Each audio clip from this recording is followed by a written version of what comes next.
Bueno, el tema que se me ha pedido es un tema que reflexiona en voz alta sobre los intelectuales y la izquierda. Y inevitablemente esto nos lleva a una reflexión que por una parte tiene componentes de psicología, por otras de economía, por otras de historia, de relaciones de poder. Y hay que empezar por observaciones muy generales. La racionalidad,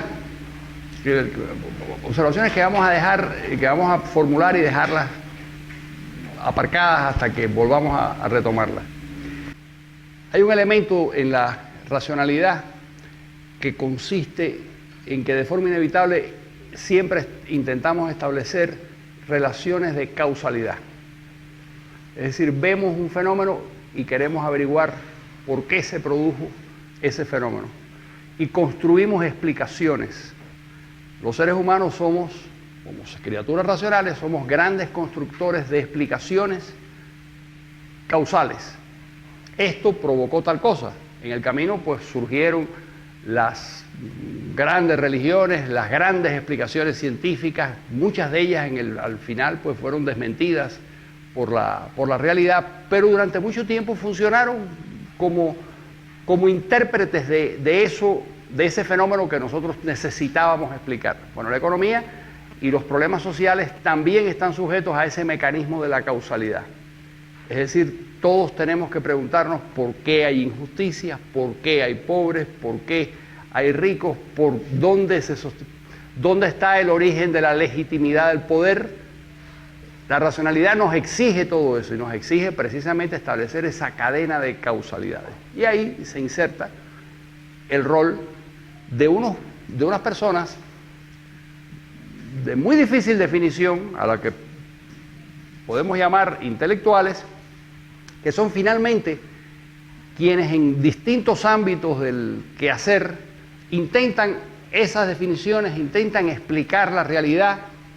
A veces son, y como no es porque sean los intelectuales per se, pero como son los grandes comunicadores, los escritores acaban por ser los representantes de ese grupo tan vasto y difuso que pueden ser los intelectuales, que son personas que trabajan con su inteligencia y con su cabeza. No hay una definición precisa de qué cosa es un intelectual, pero podemos decir que son aquellas personas que trabajan esencialmente con su intelecto, con su cabeza, y no exactamente o no necesariamente con sus músculos y con sus manos.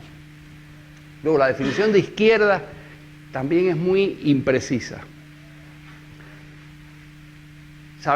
Todos conocemos el origen en la Revolución Francesa de los girondinos y los jacobinos que se sentaban a la izquierda o a la derecha, pero independientemente de eso, que es una definición que tiene que ver con la circunstancia en que empieza a funcionar la denominación de gente de izquierda, pero ¿quiénes eran la gente de izquierda?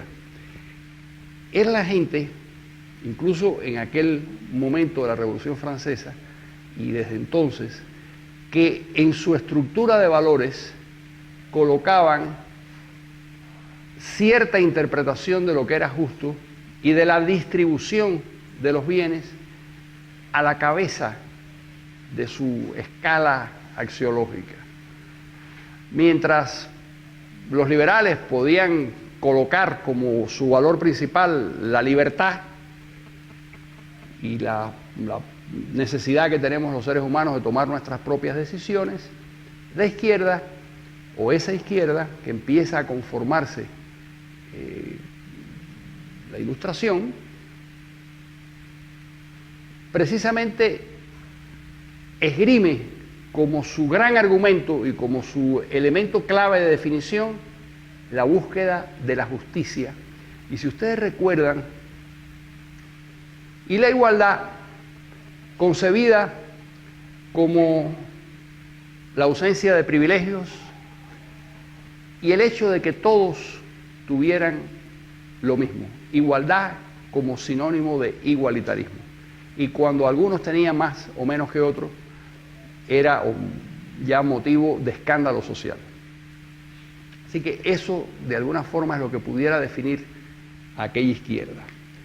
Si lo unimos al fenómeno de la causalidad, veremos y al razonamiento detrás de la búsqueda de la causalidad, que si el valor principal es la búsqueda de la igualdad, la función racional de todo ese grupo que se dice de izquierda es que ha encontrado las claves de por qué hay desigualdades y qué hay que hacer para corregirlas. Y por qué la desigualdad es el mal peor que encontramos en las sociedades. O sea, hay un grupo que tiene esa visión, que tiene esa estructura de valores, y ese grupo va evolucionando de una u otra manera, pero llega a nuestros días. Esto comienza a ocurrir, como les decía hace un momento, a partir de cierto momento de la Ilustración. Antes de ese momento, cuando la igualdad no formaba parte de los valores convencionales de Occidente, los intelectuales no podían asimilarse a lo que hoy llamaríamos izquierda. Cervantes podía dedicarle su Quijote al duque de Béjar perfectamente bien. Quevedo era un hombre profundamente reaccionario medido con nuestros criterios de hoy día, terriblemente reaccionario, y un hombre además del poder, de cierta facción del poder, como cayó en desgracia en cierto momento, pues fue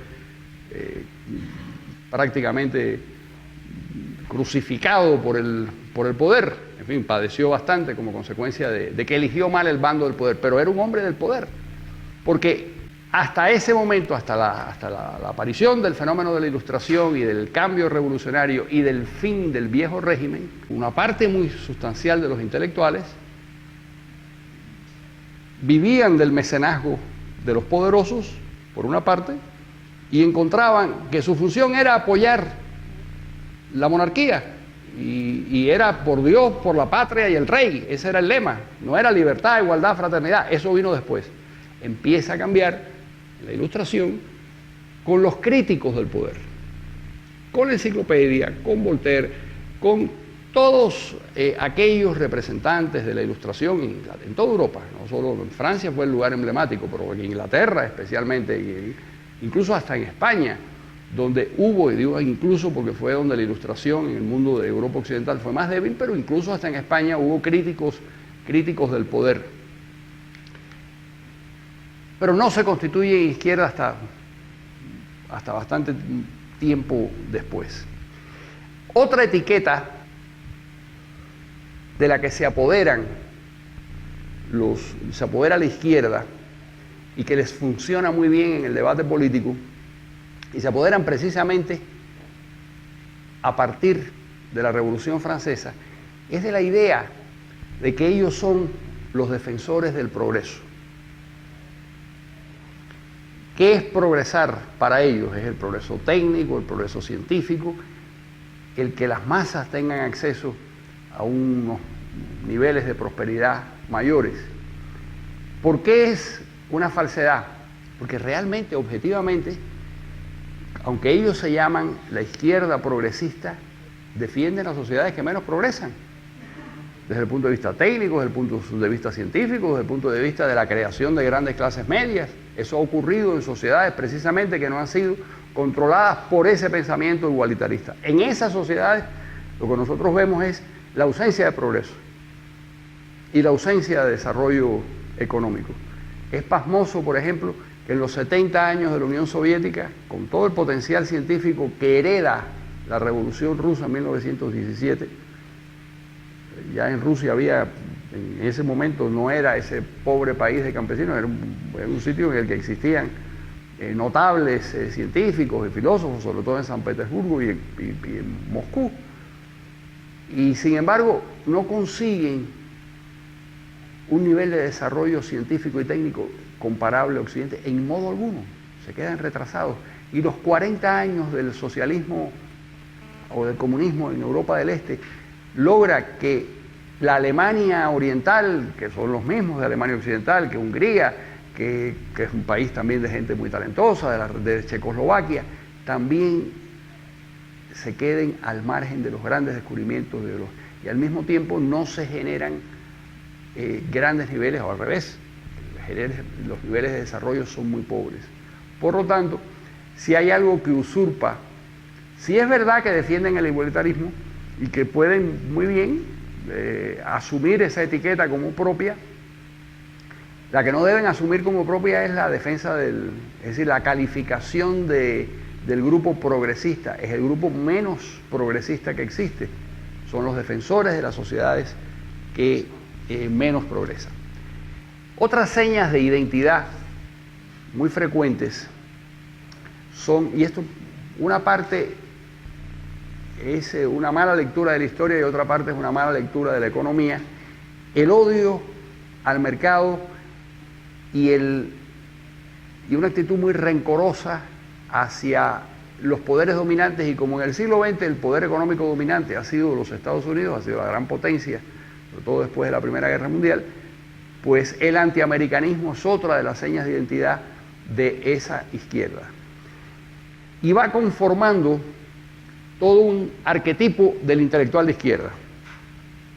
Fíjense cómo vamos llegando al personaje. Es alguien que necesita encontrar las causas de los problemas, asignarles responsabilidades a los culpables, definir cuáles son los orígenes de los problemas, porque esa es su función como intelectual. Su función racional es esa. En segundo lugar, su razonamiento siempre va a estar presidido, como nos ocurre a todos nosotros, por su estructura de valores, y a la cabeza de su estructura de valores va a estar el igualitarismo como objetivo esencial. Lo bueno, lo que es correcto, es que todos tengan los mismos bienes y que todos disfruten de la misma manera. Ese es el ideal de ese pensamiento de izquierda. Luego van encontrando enemigos a ese objetivo, a la búsqueda de ese objetivo.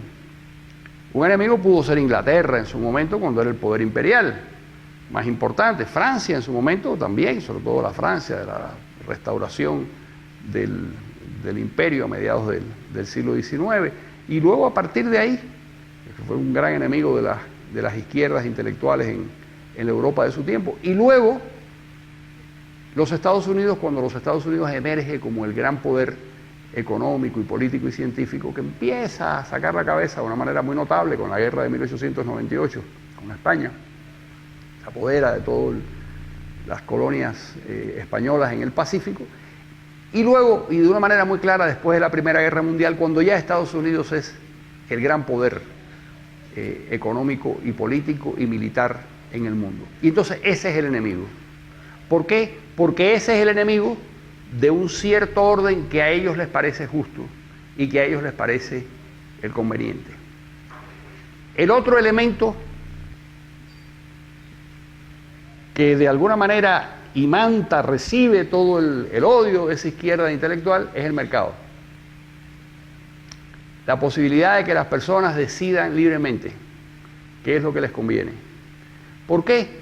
Porque en el proceso de articular sus valores, sus creencias y sus conocimientos, incorporaron la idea de que el Estado tenía la función de ser ese gran distribuidor de bienes y servicios y ese gran asignador de recursos. Mencionaba la Constitución de Querétaro de 1917, que es una constitución que precede a la Constitución de Weimar de los alemanes, precede a la Constitución de la Primera República Española, que es de 1931.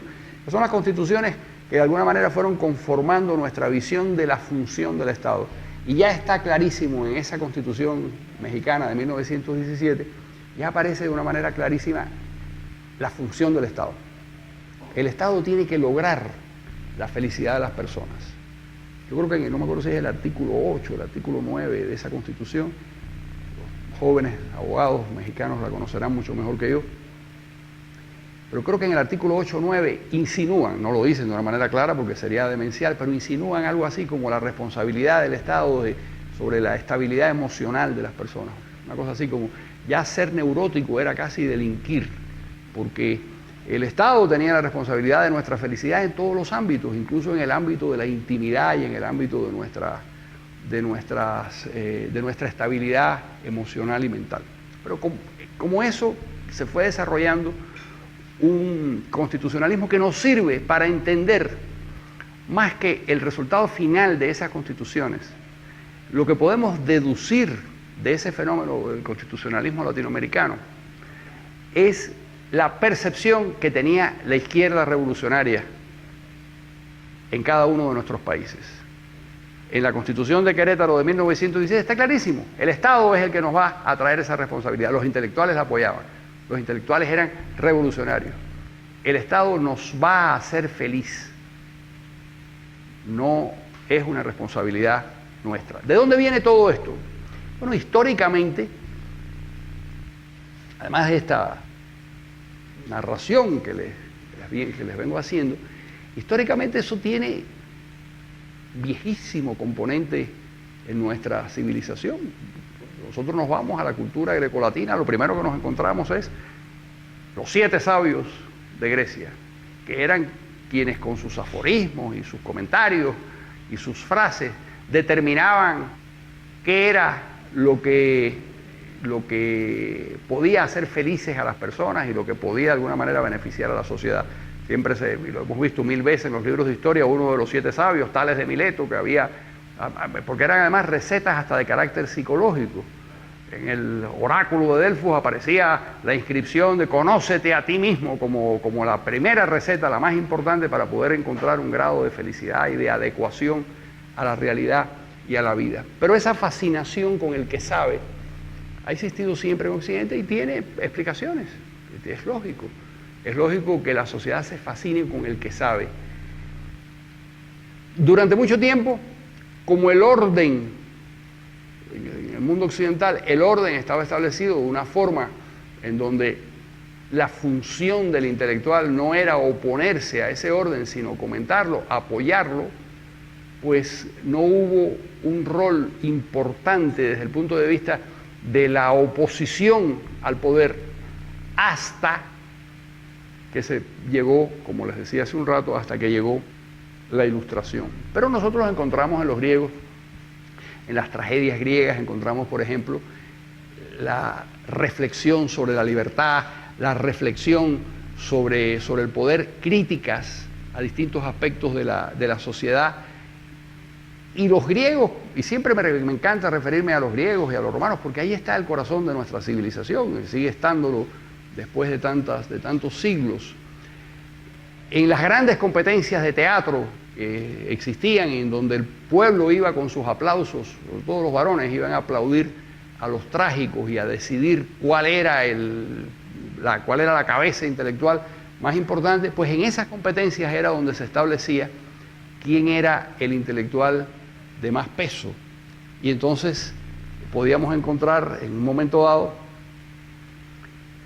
las críticas a Sófocles o las críticas a las Eurípides o Aristófanes, por ejemplo, que se burlaba absolutamente de todo el mundo y se burlaba de las condiciones de vida de su mundo. Pero los tipos más importantes, las cabezas más importantes, eran utilizadas muchas veces para asesorar a los políticos más importantes. Aristóteles, por ejemplo, fue preceptor de Alejandro Magno, nada más y nada menos.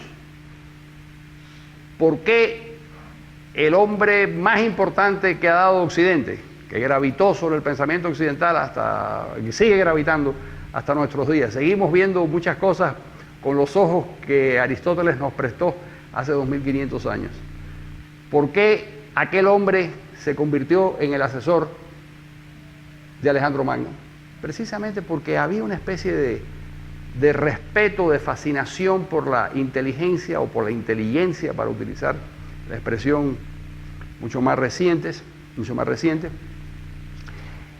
Y no solo Aristóteles, por ejemplo, Séneca, que es un caso interesantísimo, fue el asesor moral ¿de quién? De Nerón. Cosa terrible. Y por supuesto Nerón, entre otras personas, entró en conflicto con el poder y Nerón le ordenó suicidarse. Y se suicidó con mucha eficiencia porque se abrió las venas, se tomó veneno y además se hizo asfixiar con unos gases, o sea que estaba realmente decidido a morirse de una manera muy clara. Entre los romanos, esa fascinación que tenemos hoy en día por los intelectuales, todos nosotros los que estamos aquí, ya los que tenemos una unos cuantos años hemos firmado muchas cartas y muchos testimonios y hemos participado en batallas políticas aportando el poco peso que podamos tener o el mucho peso que tienen algunos en la batalla intelectual porque ciertas causas prevalezcan y otras causas que nos parecen innobles fracasen, y pues damos nuestras firmas y protestamos y manifiestos y qué sé yo. Bueno, todo eso que es una batalla que ocurre en el mundo de los intelectuales, de las cuales muchos de ustedes que son hoy muy jóvenes y que mañana van a tener peso en sus sociedades van a participar de una manera activa y van a hacer todo esto que nosotros hemos hecho sin demasiada eficacia, por supuesto, pero van a hacerlo. Todo eso tiene que ver con nuestra mentalidad occidental, latina. Entre los romanos, por ejemplo, era muy interesante el papel que le asignaban al intelectual. La elocuencia era mucho más que una virtud retórica. Era la demostración de una calidad moral. El hombre elocuente lo era no porque tenía una especial capacidad para transmitir las ideas, sino porque la transparencia de su corazón y su espíritu poderoso le permitían ser elocuente. Lo que estaba expresando esa elocuencia y esa capacidad intelectual era un espíritu superior. Siempre, desde entonces, en nuestra cultura, le hemos asignado en general a los intelectuales un rol que probablemente no merecen, pero que es el que tienen y el que nosotros en nuestro mundo y en nuestra cultura le asignamos. Esa tradición la recoge la Iglesia, que es la tradición de las autoridades, que es el rol de los intelectuales, es legitimar las verdades reveladas de la Iglesia, legitimar con la razón lo que dice la autoridad religiosa. Ese es el rol de las autoridades y además es la esencia del pensamiento escolástico. Las cosas son ciertas porque las autoridades han encontrado la verdad profunda que encierra en esas cosas. Y la función del estudio, dentro de lo que es la tradición escolástica, la función del estudio es verificar mediante el debate y mediante la discusión aquellas verdades que ya habían sido encontradas por las autoridades. Es el peso de los intelectuales. Peso de los intelectuales que se mueve en otra dirección, repito, después de la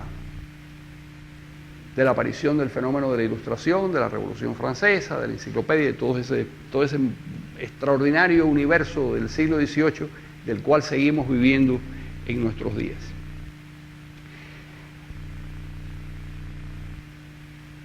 ¿En qué punto estamos hoy? Y quiero dejar bastante espacio para la conversación y para el debate. Estamos en un momento en el que el intelectual de izquierda, esa persona que reivindica cree saber cuál es la solución de los problemas económicos, cree saber el origen de la injusticia y se siente moralmente autorizado porque a la cabeza de sus valores está el asistencialismo y el igualitarismo, sobre todo el igualitarismo, y para lograr el igualitarismo, el asistencialismo, y la creencia de que el Estado tiene un rol fundamental para lograr que esto ocurra. ¿Por qué los intelectuales llegaron a esas conclusiones y por qué tienen asumen este rol y este papel? A mi juicio, la cantidad y en algunos casos la calidad de las reflexiones en esa dirección es muchísimo mayor que en la dirección contraria. Es decir, el pensamiento liberal, quienes colocan la libertad a la cabeza de sus valores, quienes suponen que la producción debe estar en manos de la sociedad civil, quienes no creen que la función principal del Estado es la distribución y el asistencialismo, somos minoría, pero minoría bastante reducida. Es decir, la lucha es una lucha muy complicada, muy intensa y muy difícil. Entre otras razones, porque con la cosmovisión, por utilizar una palabra extraña en el español, con la cosmovisión de la izquierda intelectual, tú construyes un arquetipo muy satisfactorio desde el punto de vista emocional. Los seres humanos no solo utilizamos la razón y queremos encontrar las causas de los problemas, y somos criaturas que más o menos intentamos utilizar el sentido común y la lógica. Además de eso, estamos siempre muy interesados en desempeñar roles emocionalmente satisfactorios, roles que a nosotros nos complazcan desde el punto de vista emocional. No queremos a casi nadie, salvo a los psicópatas, casi nadie desempeña voluntariamente un rol incómodo y desagradable por el que no tiene aprecio. Un psicópata es distinto porque el psicópata tiene unas percepciones emocionales diferentes, o no tiene ninguna, o tiene una especie de indiferencia moral que le permite hacer cualquier cosa. Pero lo que le da fuerza al intelectual de izquierda es que sus errores están muy bien articulados. Ha construido un universo intelectual que funciona muy bien en el vacío. Y por otra parte, su desempeño ante la sociedad es agradable. Es mucho más fácil ser Eduardo Galeano que Mario Vargas Llosa. Mucho más fácil. Porque el mundo que tú estás contando, las causas de la pobreza, las causas de la miseria, las causas de la tristeza que tú crees haber descubierto, son mucho más cómodas que las que tú te encuentras en otro ámbito del saber y del conocimiento. Eso hace todavía más difícil el asunto. Y esto me lleva de la mano a un problema que hemos hablado en conversaciones informales muchas veces, y que tiene que ver con todo esto que estamos discutiendo y conversando. Y no hay una responsabilidad real del Estado en lograr que todos tengamos... ¿Cuál es el problema moral del igualitarismo, por una parte? ¿Por qué está mal que todos tengan los mismos bienes o un número de bienes más o menos similares? ¿Por qué está mal asignarle al Estado la función del asistencialismo? Por ejemplo, en las raíces del cristianismo, una de las funciones esenciales del cristianismo, por eso es algo tan arraigado en nuestra cultura, es el asistencialismo. Es dar de comer al hambriento y dar de vestir al desnudo y enterrar a los muertos y socorrer es decir, asistir a los demás en su desgracia. Es una función que el cristianismo asumió como suya, aparte de las cuestiones teológicas. ¿Por qué eso está mal? ¿Por qué eso está mal cuando lo hace el Estado? Y aquí viene la reflexión distinta y la reflexión difícil, que está dentro de la raíz del pensamiento liberal. La función del Estado no es distribuir los bienes y asignar los servicios. La función del Estado no es asistir, porque si nosotros medimos la calidad de un Estado por el gasto social de ese Estado, y a mayor gasto social, más calidad moral, eso nos lleva de la mano a una sociedad totalitaria colectivista. Porque entonces lo ideal sería que el Estado utilizara todos los recursos. Si es verdad que el gasto social es lo que califica moralmente a los Estados, si a mayor gasto social, mayor calidad moral, pues no hay la menor duda de que entonces tenemos que llegar al colectivismo y tenemos que llegar a sociedades en donde el Estado tiene toda la función redistributiva. ¿Qué pensaría un liberal? Lo contrario. Que el mejor Estado sería aquel en el que las condiciones sociales son de tal naturaleza que todas las personas y todas las familias pudieran conseguir su sustento y prosperar y mejorar sin necesidad de la asistencia del Estado, que siempre es la asistencia del otro, porque el Estado no tiene recursos. El Estado no tiene otro recurso que el que nosotros le damos. Ese es el mejor Estado. Y desde el punto de vista moral, ese es el Estado que genera más riquezas, que nos convierte en protagonistas de nuestras propias vidas, que no nos pone límites a nuestro alcance y que efectivamente, es verdad, se logran y se consiguen desgraciadamente, o se producen, y si no desgraciadamente, se producen desigualdades, pero la esencia de el progreso, y esto suena a veces extraño, la esencia del progreso es la desigualdad, no la igualdad. ¿Cuándo progresan las sociedades? La desigualdad no surge como consecuencia, o no debe surgir, a veces pudiera, pero generalmente no surge como consecuencia de un diseño malvado de un grupo de la sociedad, sino como consecuencia de la aparición en cualquier sociedad de clusters, de grupos que por alguna razón empiezan a generar una cantidad de riqueza o de belleza, lo que pasó en el Renacimiento italiano en ciertas ciudades de Italia. ¿Por qué de pronto en el Silicon Valley, en California, poco a poco se fue creando un grupo de generadores de riqueza y de ciencia y de tecnología que acabaron llevando al país en una dirección? ¿Qué convirtió a Bill Gates en el más desigual de los seres humanos del planeta, porque es el más rico del planeta? Su inventiva, su creación. No le quitó el dinero a nadie, no le metió la mano en el bolsillo a nadie. Esa desigualdad fue la consecuencia de su trabajo, de su inventiva, del esfuerzo de esos 4 muchachos que en un garaje, los 4 míticos muchachos que en un garaje comienzan un esfuerzo empresarial en un tipo de sociedad hospitalaria con esas actividades. En todas nuestras sociedades surgen todos los días un Bill Gates que se queda en la indigencia y en la oscuridad como consecuencia de que no tenemos instituciones y no tenemos sistemas crediticios y no tenemos sistemas de leyes que protejan la actividad de esos Bill Gates que surgen en nuestras sociedades. Pues no es un fenómeno genético ni mucho menos, es sencillamente un fenómeno de hospitalidad cultural y social con el fenómeno del desarrollo.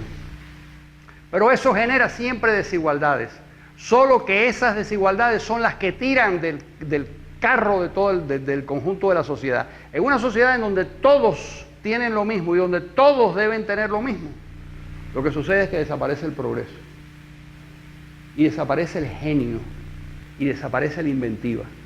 El 40% del desarrollo económico de una sociedad como la norteamericana es la consecuencia de las innovaciones. En las sociedades colectivistas, en las sociedades que persiguen como objetivo esencial que el Estado se convierta en distribuidor de los bienes y de los servicios, y que sea además el gran generador de ciencia y tecnología, lo que se produce es el atraso. Lo que se produce es el fin de la innovación. Los científicos son relegados a... ¿Por qué? Porque no pueden soñar, porque no pueden crear riqueza. Cuando crean riqueza, cuando persiguen sus sueños, cuando hacen las cosas en las que creen, y a veces funcionan, y a veces no funcionan, y a veces fracasan, y a veces fracasan 10 veces, y en la 11ª consiguen levantarse, y consiguen hacer las cosas bien. La historia de Honda, por ejemplo, la familia de los automóviles japoneses que fracasaron insistentemente durante muchos años hasta que un día comenzaron a despegar. Pero todo eso se puede hacer en sociedades libres, en donde no se penaliza ni se persigue la desigualdad. Porque la desigualdad finalmente es la consecuencia de la desigualdad que existe entre todos nosotros. Cualquiera que ha tenido hijos, y yo he tenido 2, y nietos, y qué sé yo, sabemos que son totalmente diferentes y que tienen objetivos distintos, y que si tienen objetivos distintos y si tienen caracteres diferentes, los resultados de su gestión en la vida van a ser distintos y van a ser diferentes. Es verdad que en muchos casos la suerte o las condiciones de la sociedad van a determinar que triunfen o que fracasen, eso es cierto, pero nosotros no podemos controlar esos factores.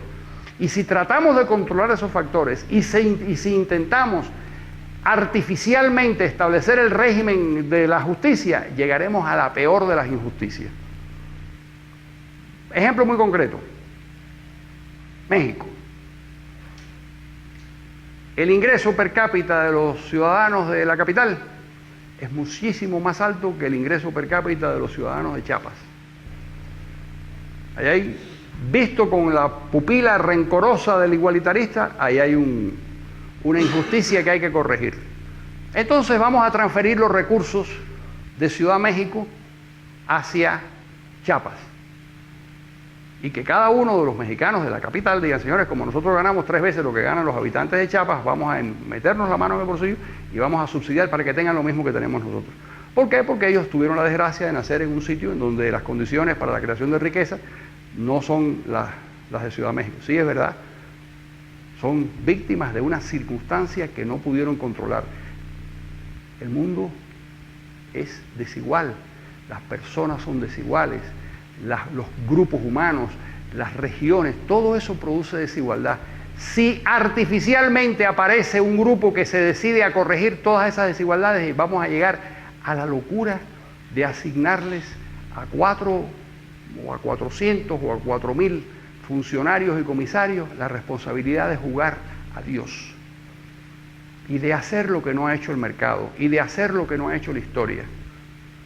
Esa responsabilidad, cuando se la asignamos a estos funcionarios, el resultado, la consecuencia de todo ello es el empobrecimiento colectivo. Sin embargo, y vuelvo al tema de donde partimos, los intelectuales de izquierda están convencidos de que eso se puede hacer, de que ellos saben cómo reasignar de una manera justa y eficiente lo que el mercado no ha podido hacer, lo que azarosamente se fue construyendo como consecuencia de la historia, lo que surgió por casualidad. La casualidad puede haber sido que aquí había petróleo y no lo sabíamos y empezó a surgir de pronto, y esa fue la casualidad. O la casualidad fue que de pronto un científico muy notable se mudó a un rincón de un lugar o empezó a enseñar en una universidad y fue generando un núcleo de pensadores y de creadores y fueron esparciéndose ciertas ideas y ahí surgió de pronto, sin que nadie supiera cómo, una fuente de creación de riquezas y se produjo un fenómeno de desigualdad. Entreguémosle esa facultad de jugar a Dios a los intelectuales de izquierda y lo que tendremos es un mundo más pobre, más chato, absolutamente injusto, lleno de calabozos, porque al final la única forma de luchar contra el instinto de libertad, contra la creatividad de la gente, contra la voluntad de hacer cosas, la única forma de derrotar todo eso es el paredón de fusilamiento y la cárcel y el calabozo. Y lo hacen. Y lo hicieron en China, y lo hicieron en Rusia, y lo han hecho en Cuba, y lo han hecho en todas partes, donde estos ingenieros sociales de la izquierda intelectual han intentado corregir las desigualdades y han intentado corregir las consecuencias del azar y las consecuencias de la historia y de todo ese mundo tan complejo y tan inabarcable que nosotros no somos capaces de manejar o construir. Bueno, ¿a dónde nos lleva todo esto? Además de que nos lleva a escucharlos ustedes. A la convicción de que la pelea es muy difícil,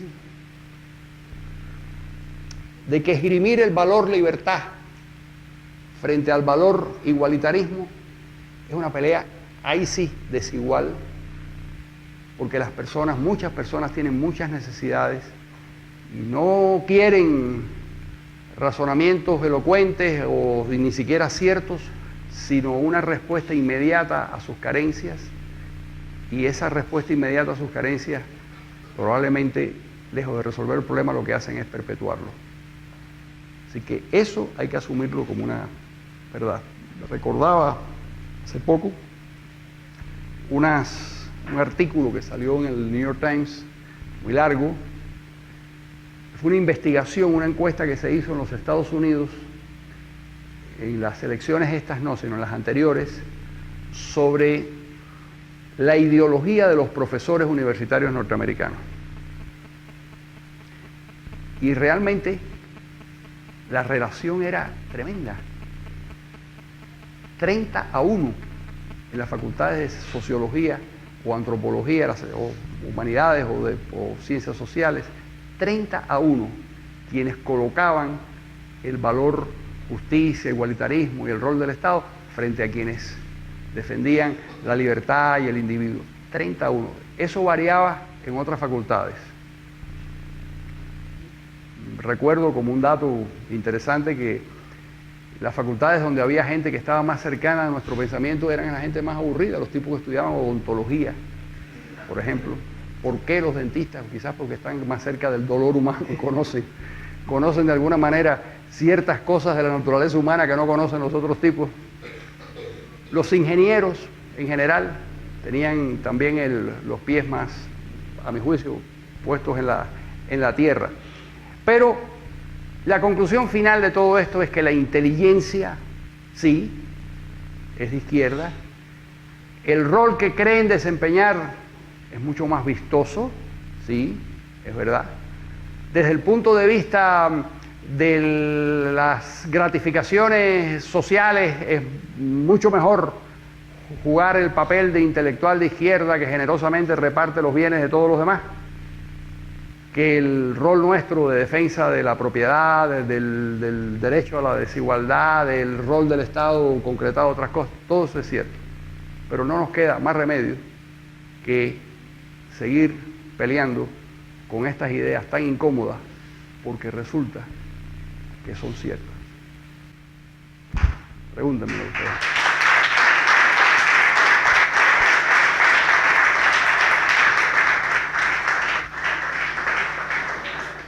A ver, empezamos por el principio. Decía Bob Hope que en la vida todo había que empezarlo por el principio, menos Playboy, que se empezaba por el medio. ¿Sí?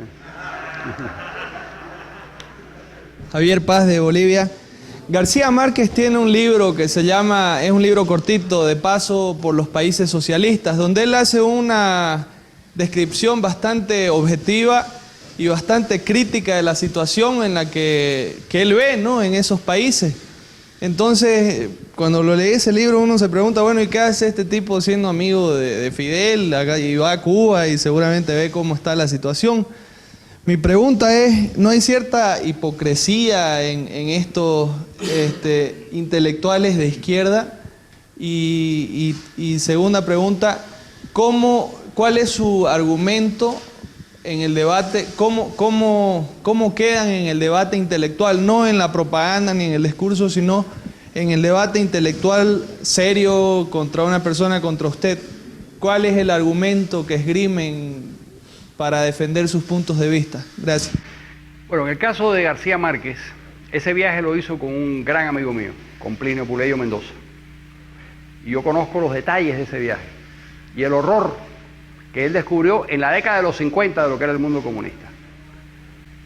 Y Gabo vio con horror lo que era el mundo comunista. Y tuvo una frase que le dijo a Plinio de: ¿te imaginas qué horror si construimos esto en nuestros países? Bueno, ¿cómo llega él a servir a Fidel Castro? También hay otra frase que lo explica. Una frase muy vil, pero que lo explica. Cuando él dice, y equivocada, no solo vil, sino equivocada, cuando dice, bueno, el que se oponga a los soviéticos no va a aparecer en la enciclopedia soviética dentro de 100 años. En aquella época, por supuesto, existía la Unión Soviética. Y él quería cuidar su gloria. Es mucho más incómodo ser Octavio Paz y defender la libertad y escribir el logro filantrópico. Eso es mucho más incómodo que jugar el papel de... Y luego, déjenme decirles, es algo que no me gusta mucho, pero a mí no me gusta hacer juicios de intención, de por qué la gente hace las cosas. Yo no sé. Y muchas veces yo no sé por qué yo hago las cosas yo mismo, así que los demás me parece que es siempre osado tratar de explicarlo. Pero lo cierto es que hay todo un circuito de halagos y de publicaciones. Si uno pertenece, cuando existía la Unión Soviética, si uno era un intelectual que se plegaba y se ponía al servicio, Neruda, por ejemplo, no solo le daban el premio Lenin, también le dieron el premio Nobel, pero además de eso le publicaban en 30 idiomas misteriosos del este sus obras y lo recibían como un héroe y les hacían grandes fiestas. Recuerdo una anécdota de Nicolás Guillén, que era un poeta popular cubano, de la poesía afrocubana, que es una poesía muy simpática, hecha un poco con tambores y que le hicieron una edición en chino de un poemario de él que ya aparece titulado en chino, que se llama Songoro Kosongo. En español se llama Songoro Kosongo, pero le hicieron una edición en China. Y entonces le fue a cobrar sus derechos de autor a China en la época de Mao Zedong. Hoy en día quizás las cosas hubieran sido distintas y lo hubieran dado en franco suizo, lo hubieran pagado, pero en aquella época pagaban en yens, ¿cómo se llama? Yuans, ¿no? ¿Cómo se llamaba la moneda china? Yuans. Pero en esa época eran como 77 sacos de yuans, y él no tenía dónde gastar aquello. Entonces le ofrecieron la alternativa de darle 200 bicicletas. Bueno, ¿cómo se llevaba 200 bicicletas a Cuba? Era un lío tan grande que decidió que no valía la pena defender el experimento comunista chino. El ruso sí, pero el chino no, porque en definitiva cobró, que fue una anécdota simpaticísima, cobró con un abrigo. Resulta que en China no habían fusilado misteriosamente al sastre del último emperador. Existía todavía un chinito diminuto que era el sastre del último emperador chino. Tenía muchos años. Y lo habían dejado vivo y hacía algunos trajes y algunas cosas a gente muy especial, y entonces él le cambió los 700 sacos de yuan por un abrigo. Y dice que la experiencia fue muy graciosa porque aquel tipo se había quedado congelado en la moda de principios del siglo XX. Y se le apareció con un saco, sobre todo, tenía como 4 pulgadas, no sé, con piel de disidente, no sé con qué habían hecho aquello enorme, que le llegaba hasta los tobillos y que no se podía mover prácticamente, y que cuando él le sugirió al sastre del emperador que por favor que se lo recortara un poco, el tipo, que ya había incorporado el vocabulario revolucionario, le dijo: no, en chino, claro, con un intérprete, eso es revisionismo. Y entonces, llegó a La Habana embutido en aquella cosa monstruosa. Pero en fin, hay un sistema, todavía lo hay, un sistema de ventajas de carácter social y económico cuando uno forma parte de ese circuito de apoyo. Cuando desapareció la Unión Soviética, eso se hundió y lo ha revitalizado el amigo Chávez con los petrodólares en este momento. Así que también es seguro, es decir, es jugar con... Pero también podemos pensar que mucha gente de buena fe cree en esas cosas. Cuando uno lee, por ejemplo, Las venas abiertas de América Latina, que en el libro nuestro, el Manual del Perfecto Idiota Latinoamericano, tenemos el primer capítulo que es la Biblia del idiota latinoamericano, porque es un libro que es efectivamente, es como una especie no se puede decir más tonterías seguidas, que ese libro, que es un libro de texto en muchísimas universidades, todavía a estas alturas del partido. Hay 2 libros maravillosos para explicar la persistencia de la estupidez latinoamericana en materia de percepciones políticas. Uno es Las venas abiertas de América Latina, que hay que leerlo porque hay una cosa maravillosa que dice, hay había unos planes para control de la natalidad auspiciados por Naciones Unidas y por los Estados Unidos y qué sé yo, porque son países, muchos de ellos, no todos, pero son países en donde no hay un problema demográfico serio y donde los pobres tienen más hijos y no tienen cómo alimentarlos. En fin, ese es el razonamiento para tratar de auspiciar la paternidad responsable y controlar la natalidad. Entonces la frase de Galeano es maravillosa, dice: esos planes del imperialismo están concebidos para matar a los guerrilleros en el útero y no tener que perseguirlos en las montañas. Entonces, díganme si eso no es una maravilla de estulticia. No se puede ser más tonto, o sí se puede ser más tonto. Hay otro libro maravilloso que es Cómo leer al Pato Donald, que es un libro que se utiliza en muchas de las facultades de comunicación. Es un libro que supuestamente entra en el campo de la semiótica para entender los símbolos que utiliza el imperialismo para dominar las mentes de los latinoamericanos. ¿Qué hace el Pato Donald? Los cómics. ¿Por qué el Pato Donald no tiene sexo? ¿Por qué el rico MacPato siempre tiene éxito? como se llamara el tío ese que tenía, el tío Gilito, como se llamara el personaje.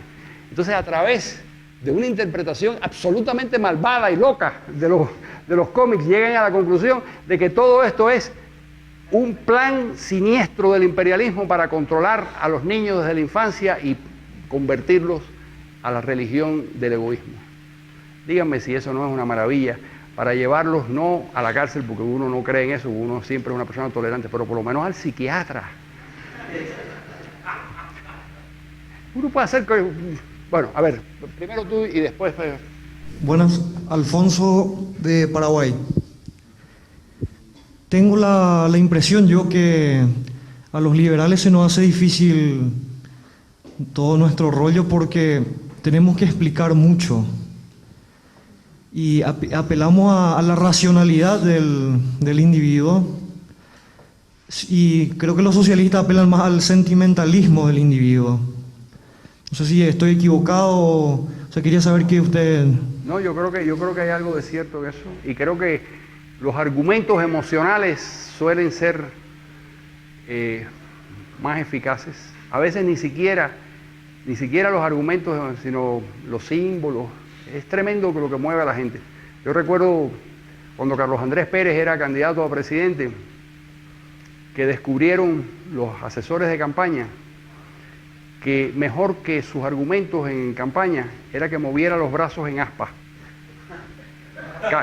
Entonces se convirtió en una especie de helicóptero humano que daba discurso y movía los brazos, acabó con unas espaldas, ganó las elecciones y tenía unos enormes pectorales y qué sé yo, porque se había... Y el lema era, ese hombre sí camina. Que tampoco parece, pero fue la mayor votación en la historia democrática venezolana que sacó nadie. O sea que es verdad. ¿Por qué vota la gente? Cada vez sabemos con mayor tristeza que el voto no es una transacción racional donde la gente se siente y dice, ¿quién es el que tiene las ideas? No, la cosa es mucho más, desgraciadamente va por ahí. Pero no nos queda más remedio que arar con estos bueyes, porque finalmente el liberalismo es una construcción racional de la que tenemos que estar todos muy orgullosos. Y hay que defenderlo con las armas que tenemos. Y luego utilizar en las campañas electorales y en todas estas cosas, bueno, pues utilizar elementos que yo entiendo lo que dices tú, es decir, si convertimos las campañas electorales en un debate con profundidad, pues ni nos entiende nadie. Recuerdo, bueno, no voy a seguir haciendo anécdotas, a ver, y después tú, Gabriel. Felipe Valencia Dongo de Perú. Carlos Alberto, estoy totalmente de acuerdo contigo en que pretender que sociedades que todos tengan lo mismo es absurdo y además perjudicial realmente para la sociedad y para sus propios miembros. Primero porque, como tú lo has dicho, todos somos distintos, y segundo porque sería absurdo pensar en una sociedad en que gente que se esfuerce más tenga lo mismo que gente que se esfuerza menos. Y yo creo que el gran error de muchos intelectuales de izquierda es que confunden el verdadero sentido de la justicia. Porque yo creo que el problema no es que haya desigualdad de bienes, sino más bien que hay una tremenda desigualdad de oportunidades, que eso es lo que ocurre en nuestros países. Algunos tenemos muchas más oportunidades que otros para desarrollarnos y para progresar. Y yo creo que sí deberíamos trabajar en nuestros países para que nuestros niños tengan una igualdad de oportunidades, una oportunidad de acceder, o sea, la oportunidad de acceder a una educación superior, a una educación de calidad, la oportunidad de vivir en una sociedad segura, etcétera, y no una igualdad de tener todos los mismos bienes. Porque yo estoy convencido, y no sé si acá genere discordia o molestia eso, pero yo creo realmente que los valores de libertad, igualdad de oportunidades o justicia de ninguna manera no se contraponen, sino más bien creo que ambos son necesarios y complementarios. Bien lo dijo el Nobel de Economía Amartya Sen, que él cambió la percepción de lo que era ser pobre. Él antes era pobreza de bienes y él pasó a una percepción de pobreza de oportunidades, es decir, que se basa en un enfoque justamente de libertad, para que así las personas sean realmente libres de escoger si es que quieren esforzarse y triunfar o si es que quieren no esforzarse y fracasar. Entonces yo quería saber si tú crees en la igualdad de oportunidades o pretender buscar una sociedad en que más o menos se busque eso. Gracias. Yo coincido 100% contigo.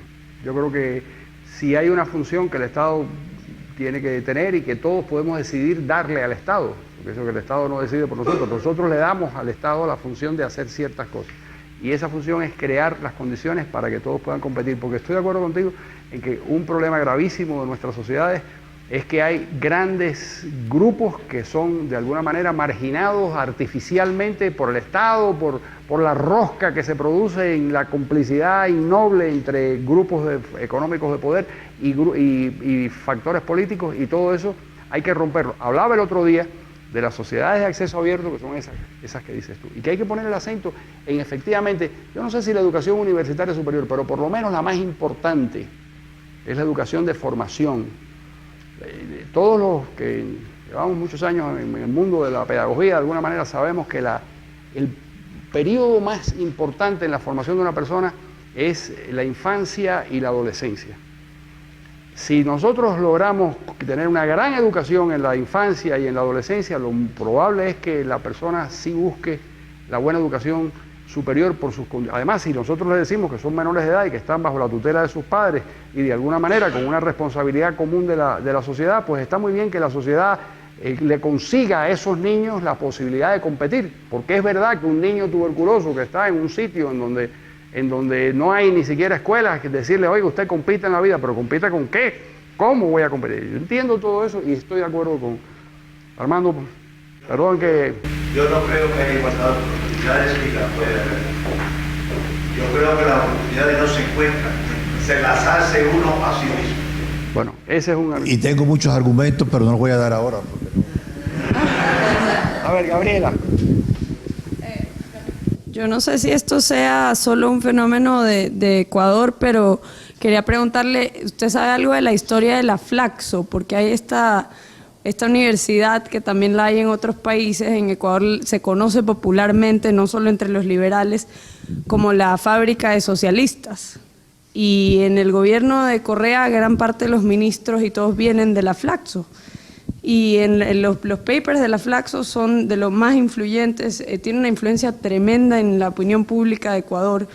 Y yo no sé si en otros países latinoamericanos, y no sé si usted sabe algo de historia de cómo surgió esta institución en Latinoamérica. Bueno, sé que es así como tú la describes, que es una máquina inclemente de fabricar errores, sé que es así, y que tiene mucho prestigio, curiosamente. El otro día veía una lista de las principales, hecha además por un think tank liberal, y hacía una especie de escala de las primeras 25 o 30 mejores instituciones, think tanks latinoamericanos, y la primera era Flaxo. Me llamó la atención, pero ¿cómo se llama la CEPAL, que está en Chile, es donde funciona, con organismos internacionales, algo parecido a Flaxo? Flaxo también está subsidiada internacionalmente, no sé exactamente por qué, pero sí sé que es así. Pero la CEPAL, por ejemplo, fue responsable de una cierta visión de los problemas económicos, de la aplicación del keynesianismo para solucionar nuestros problemas. Y por cierto, el gran discurso lo dieron en La Habana en el año 1948, cuando empezaba a funcionar la CEPAL, y tuvieron que corregir rumbo. Ya en los años 60 empezaron a darse cuenta que todo aquello que habían propuesto era disparatado. Lo de Flaxo es un reflejo de lo que es el mundo académico. Yo tengo mi nieta mayor termina ahora en Columbia University. Me llama aterrorizada todos los días por las cosas que oye contra los Estados Unidos y contra la responsabilidad de los Estados Unidos. Ella tiene una visión distinta, ella es una niña criada en España, qué sé yo, tiene otras influencias. Además, su abuelo la ha machacado durante mucho tiempo las teorías más reaccionarias. Y entonces, pues la niña tiene una percepción distinta, pero claro, cuando una autoridad académica empieza a justificarle a Chávez y a Fidel Castro y al Che Guevara y qué sé yo, es lógico que ella se confunde menos porque tiene un nivel de información distinto. Pero los otros estudiantes, lógicamente, sí tienen. Y eso es una universidad extraordinaria norteamericana, una de las grandes universidades norteamericanas. Así que es así. Un detallito que quizás no saben. Flaxo, que es Facultad Latinoamericana de Ciencias Sociales, está sostenida por el Partido Socialdemócrata Alemán a través de la Fundación Friedrich Ebert. Pero lo que pasa es que los socialdemócratas alemanes están a la derecha de lo que se dice socialdemócratas en América Latina. Igual que si ustedes ven el programa de CNN, los programas en inglés de CNN están a la derecha, el programa de CNN en español. Y lo que pasa con la Deutsche Welle de la televisión alemana, los programas, muchas gracias, los programas en español de la onda alemana, de la radio alemana y televisión alemana, están siempre a la izquierda de los programas de la televisión alemana en los demás idiomas. Lo que pasa es que todas esas organizaciones internacionales ceden el espacio del control de esos programas a la izquierda de nuestros países. Y la izquierda de nuestros países suele ser más ignorante y más extremista, por la misma razón de que son ignorantes, que las izquierdas de otras partes. Eso es cierto. A ver, allí primero y atrás. Buenas tardes, Carlos Alberto. Mi nombre es Jorge Benavides de Guatemala. Hay una frase que me gusta mucho y la oigo mucho, pero no sé quién es, que es la de las ideas tienen consecuencias. Y me impresiona, sobre todo cuando pasan sucesos como la teoría de la liberación con la iglesia, los movimientos sindicales de izquierda y sobre todo el fenómeno de mayo del 68 en Francia. Y me preocupa, y hacia ahí va mi pregunta, es ¿por qué las ideas de izquierda tienen ese auge entre los movimientos organizados civiles que tienen fuerza dentro de la política y nos lleva a los resultados que tenemos hoy en día? Me gustaría saber su opinión. Sí, efectivamente, hay una tradición de ser de izquierda, es oponerse al poder organizado, es oponerse al status quo. El mayo del 68 que la gente celebra, mayo del 68 fue un disparate, una locura que no tenía ningún sentido, como reconocen algunos de sus protagonistas. Hoy en día, sin embargo, tenía todo el glamour, porque a la juventud, en muchos casos, le gusta la protesta. Es algo que tiene que ver un poco con la edad y con el funcionamiento de las hormonas, más que con el funcionamiento de la razón. Quieren hacer un mundo más justo con barricadas. Eso no suele funcionar así. Ahora, ¿por qué la debilidad de nuestras ideas? Yo creo que hay dos cosas. Me refiero en el mundo latinoamericano, esencialmente. En primer lugar, por el fracaso real de nuestros estados. Hay un fracaso real. Es decir, nosotros empezamos la andadura republicana en 1820, 1825, dependiendo del país, los cubanos un poquito más tarde, 1902, qué sé yo, pero son estados y sociedades que no han conseguido el mismo desempeño ni remotamente que otras sociedades mucho más avanzadas, y eso genera un nivel de frustración muy grande y lo hemos conversado en otras oportunidades, una especie de rechazo del Estado, en general un rechazo del Estado, que por eso no les importa que haya golpes militares, no hay una indiferencia total. El 50% de los venezolanos piensan que, bueno, Chávez, como dicen los venezolanos, Chávez chévere. ¿Cómo que chévere? Es un tipo que está destruyendo el país, pero es que finalmente, como ellos piensan, muchos piensan que todos han destruido el país, pues finalmente no van a estar un poco peor, lo que hablábamos en el caso de Bolivia con Evo Morales, cosas parecidas. Así que yo creo que ese es un elemento. Y luego hay otro, y es el desarme intelectual del pensamiento liberal. Esto, Francisco Marroquín es una especie de oasis extraño en América Latina. No vayan a pensar que esto es algo que uno encuentra en todos los países latinoamericanos, ni mucho menos. Lo que prevalece es lo otro, lo que prevalece son las flaxos de este mundo. Eso es lo que prevalece. Visiones que conducen siempre en esa dirección. Y esa debilidad hace que no tengamos una gran defensa. ¿Por qué en Estados Unidos no es así? Porque en Estados Unidos el debate intelectual sí existe. Y existe Cato, que es una institución que demuestra que ese debate intelectual existe. La Heritage Foundation defiende, es decir, hay toda una artillería liberal, por llamarle de alguna manera, de gente que defiende la prevalencia de la sociedad civil sobre el Estado y la necesidad de que las sociedades estén constituidas a base de una sociedad civil que ordena y manda y un Estado que obedece, y que sé yo, todas las cosas que nosotros sabemos. Y hay mucha gente importante y talentos. Tú decías de quién era la frase de que las ideas tienen consecuencias, quién la popularizó, no sé si es de ella, pero fue Jean Kirkpatrick, que era una persona que venía de la izquierda y que se fue desplazando precisamente hacia esas tendencias políticas de defensa de la libertad, y que fue muy importante en cierto momento en esa batalla, como lo fue dentro de ese grupo Norman Podhoretz y su revista en Nueva York. ¿Quién hace? Por ejemplo, ahora nosotros sabemos que Obama lo hizo presidente realmente, a quien le da el empujón final es Oprah, ¿no? Lo lanza, Oprah lanza a Obama y es creíble. Ok, es perfecto, eso es normal, porque cuando nadie creía, esta señora lo hizo y esa señora tiene un peso enorme en la opinión pública norteamericana. No quiere decir que toda la campaña, sino el empujón inicial. ¿Quién hizo eso con Ronald Reagan? Lo hizo el grupo de intelectuales liberales norteamericanos, liberales en el sentido nuestro de la palabra, con Norman Podhoretz a la cabeza, cuando firman un documento. Hasta ese momento la sociedad norteamericana decía, Ronald Reagan es un actor frívolo de Hollywood que hace este tipo, además ni siquiera es un gran actor. Y se negaron a darle el rol en Casablanca, que se lo iban a dar. Pero cuando este grupo de intelectuales respetables firma un documento, 200 intelectuales de esta cuerda política, respaldando a Ronald Reagan, diciendo, tiene 3 ideas en la cabeza, pero son las correctas. Eso es lo que le da el impulso a la candidatura de Reagan y lo empieza a hacer creíble.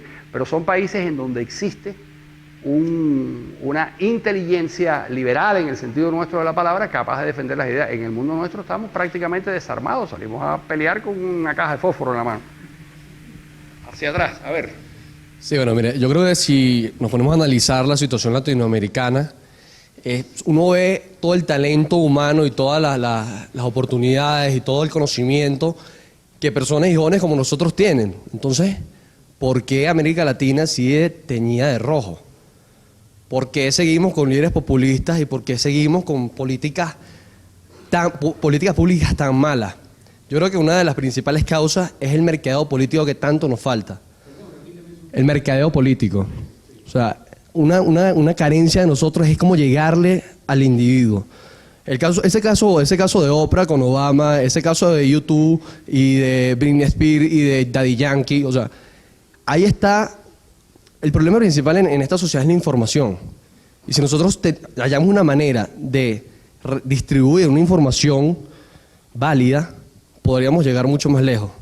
Y creyendo en las iniciativas individuales, que eso es una primicia de nosotros, lo que nosotros pensamos, yo creo que en estas personas aquí reunidas y en sus países podemos llegar a tener mayor impacto en nuestra sociedad transmitiendo mejor información. Yo creo que es algo vital para el crecimiento de América Latina bajo estas ideas liberales y bajo estas ideas del individuo. Eso es cierto, pero es complicado. Por ejemplo, nosotros defendemos la propiedad privada y la necesidad de que haya un tejido empresarial denso y teóricamente deberíamos tener el apoyo de los creadores de riqueza y de los empresarios. Los empresarios prefieren invertir su dinero en sobornar políticos en América Latina que en la defensa de la libertad económica, porque les es más rentable comprar un gobierno que competir en el mercado y defender las libertades. Esa es una triste experiencia y una melancólica convicción a la que llega uno cuando se hace mayorcito. ¿Hasta qué punto se puede o se debe, como una persona liberal y sobre todo como ser humano racional, hacer todo un ejercicio crítico de los fundamentos de los postulados liberales para no caer en fundamentalismos y también caer en aberraciones como parte de un pensamiento liberal que se podría caer en algún extremo, ¿no? Sí, yo creo que siempre hay que huir hay que dejar un espacio para admitir humildemente que nos equivocamos. En Perú oí hace mucho tiempo una frase que me encantó de una corriente liberal ultraortodoxa que se llamaba la corriente islámica del liberalismo, que me pareció peligrosísima. Pero hay que rehuir. Yo creo que hay dos cosas que hay que rehuir. Las posiciones dogmáticas, porque finalmente estamos discutiendo ideas, las cosas pueden salir de una manera o de otra, las certezas no forman parte de un universo realmente liberal. Había una definición que daba Borges de los españoles que nosotros podemos aplicárnoslas a todos nosotros. Decía que era una civilización muy curiosa que no conocía la duda. Yo creo que no conocer la duda es siempre peligroso y que es algo que se debe evitar. Hay que cultivar precisamente la duda. Ahora, hay que huir también de una tendencia que uno encuentra dentro del pensamiento, dentro de las corrientes liberales, que es a excluir a todo aquel que tiene una idea diferente dentro de qué es lo que mejor funciona. Yo tengo amigos liberales que, por ejemplo, te dicen que le tienen la guerra enconadamente declarada a Adam Smith, porque en la teoría de los valores Adam Smith llega a suponer, en un momento dado del libro, el libro es confuso en ese tema, llega a decir que tiene que ver, que el valor depende de la cantidad de trabajo que se incluya en... Es decir, no es una teoría subjetiva, que es lo que defienden los liberales. Bueno, está bien, Adam Smith dijo eso en un momento dado, un libro muy extenso, y dijo otras cosas en otro momento, pero uno no puede prescindir de Adam Smith, uno no puede, porque uno no crea en el monetarismo, uno no puede prescindir de Milton Friedman. Hay muchas visiones que todas van haciendo aportes diferentes.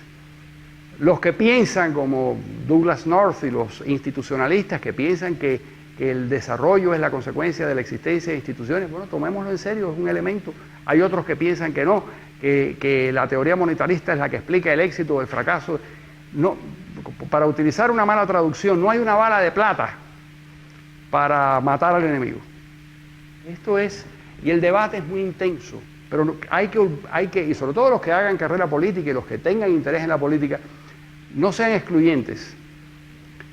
Tomen varios principios generales que deben agrupar a todos los liberales, varios principios esenciales, y a partir de ahí dejemos que los matices funcionen y que vayan haciendo aportes diferentes, y unos nos vendrán desde la sociología y otros desde el derecho y otros desde la economía, y poco a poco se va enriqueciendo el pensamiento liberal. Pero defendemos con esto la idea de que no hay nada más falso que decir que el pensamiento liberal es un fenómeno del siglo XIX que ya está superado. No, es todo lo contrario. Si hay un pensamiento político y una reflexión política enriquecida a lo largo de los años, es precisamente el pensamiento liberal.